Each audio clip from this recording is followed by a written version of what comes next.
एक समय की बात है। एक अनोखे छोटे से शहर में एमिली और जेम्स रहते थे। वे बचपन के दोस्त थे। जैसे जैसे वे बड़े हुए, रहस्य और सपने साझा करते रहे। जैसे जैसे साल बीतते गए, उनका बंधन और भी गहरा होता गया।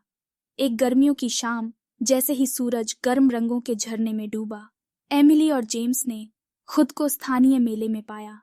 टिमटिमाती रोशनी और हर्षित हंसी के बीच उनकी आंखें बंद हो गईं और उनके बीच एक अवर्णनीय चीज की लहर दौड़ गई।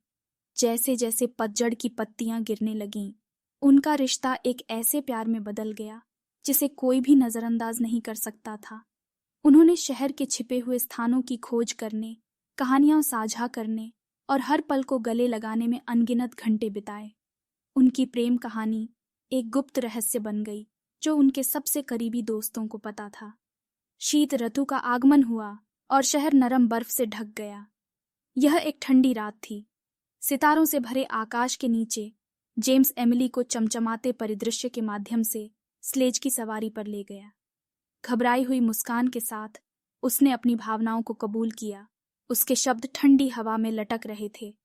उसकी ईमानदारी से प्रभावित होकर एमिली का दिल धड़क उठा, क्योंकि उसने स्वीकार किया कि उसे भी ऐसा ही लगता है। उन्होंने अपने प्यार को एक सौम्य चुंबन से सील कर दिया। ठंडी रात में उनकी सांसें दिखाई दे रही थीं।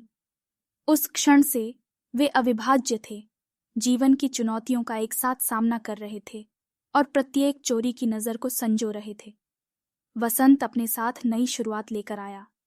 जेम्स ने एमिली को उसके पसंदीदा फूलों का एक खेत दिखाकर आश्चर्यचकित कर दिया, जहां वह एक घुटने के बल बैठ गया और उससे अपना शेष जीवन उसके साथ बिताने के लिए कहा।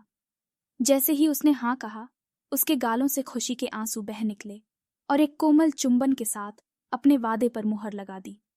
उनकी प्रेम कहानी आगे बढ़ती रही, हंसी मजाक, साझा सपनों और यह जानने के आराम से भरी कि वे एक दूसरे के साथ हैं। प्रत्येक गुजरते मौसम के साथ उनका बंधन मजबूत होता गया। यह याद दिलाता है कि सच्चा प्यार जीवन के सभी अध्यायों के माध्यम से एक यात्रा के लायक है।